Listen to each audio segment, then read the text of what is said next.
Hi everybody, this is Alan Ellman, the Blue Collar Investor, here today to discuss with you how to construct a portfolio using exchange-traded funds rather than individual stocks. Now, an exchange-traded fund is a mutual fund that behaves like a stock in that you can buy and sell it during the course of a trading day. However, there are certain advantages and one distinct disadvantage of using these types of securities, and we'll discuss that in today's video. First, the advantages. An ETF gives you instant diversification because you're dealing with a basket of stocks. We have no concerns regarding earnings report or same-store monthly retail sales reports. Less cash is required because in order to diversify, we no longer need a minimum of 5 securities. We can accomplish this with simply one security. And of course, because of the lower number of underlying securities, there's less management of our positions. Now, the major disadvantage is that we're going to receive lower returns because a basket of stocks is simply less volatile than individual securities.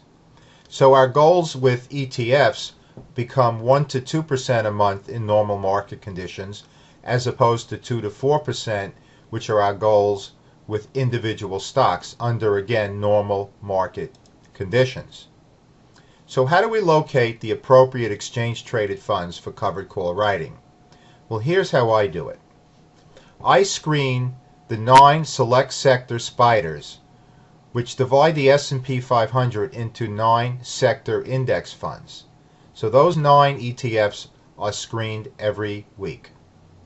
In addition to that, I screen other ETFs, like the diamonds on the Dow, the Qs on the NASDAQ, emerging market ETFs, gold ETFs, and a few others as well. And what I do is I compare these ETFs and their performance over a 3-month period to the market in general, or the S&P 500, and I select the ones that are outperforming the market. Here is what a chart looks like that I produce every week.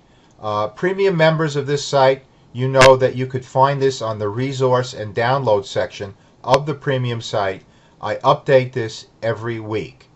Now, on this particular graph, you see the bottom black line represents the S&P 500, and the 4 securities above it are all outperforming the market. They're all exchange-traded funds, and they all have options associated with them.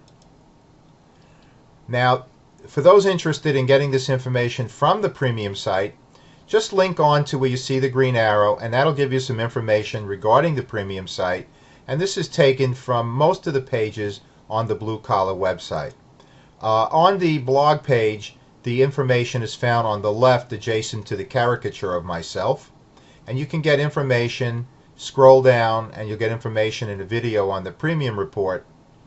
But that's how you can find out how to get this on a weekly basis. Or if you like, you can certainly do it yourself. And at the time of this video, the ETFs that were beating the market of the ones that I screened were the XLF, the financial sector, XLY, consumer discretionary, XLI, industrial, and the Qs from the NASDAQ tracking fund.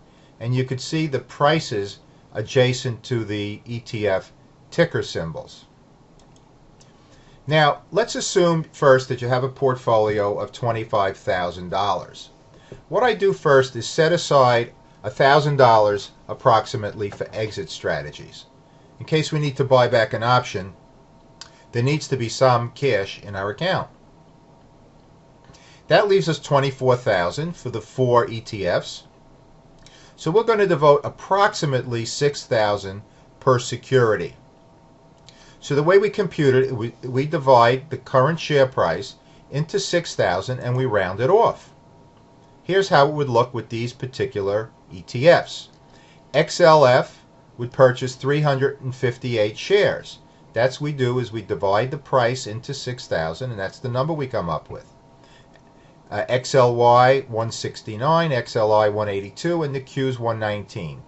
And we round off. Now I rounded XLF down to 300 rather than up to 400 because I just know that's going to put us over the top with the amount of cash we have.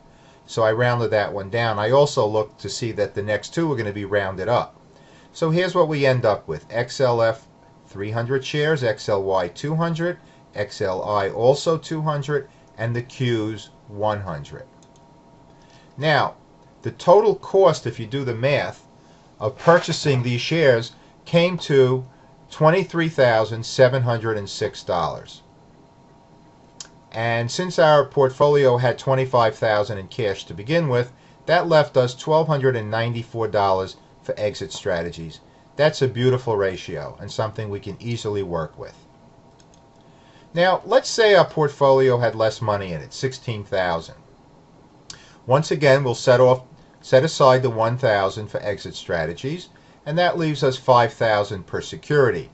Well, since we're dealing with a smaller portfolio, let's work with just 3 securities instead of 4, and we'll eliminate the Qs because that one was $50 a share, and even one contract would be a little hard on this particular portfolio.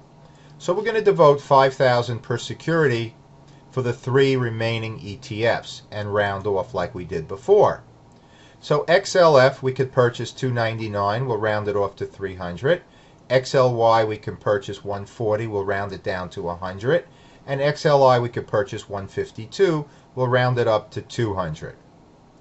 We do the math and it turns out the cost of our shares is $15,138, and that leaves us a balance of $862 for exit strategies, which is also a decent ratio and something that we can work with.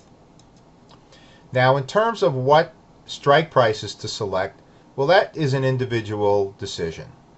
You'll note that most ETFs have strike prices that run in $1 increments, and that gives us a little more flexibility.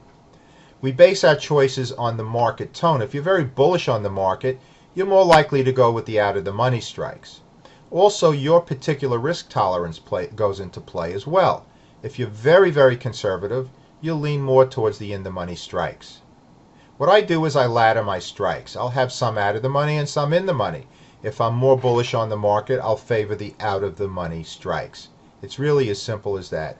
It's just a matter of putting some common sense into the fundamental and technical decisions that you've made regarding these individual securities.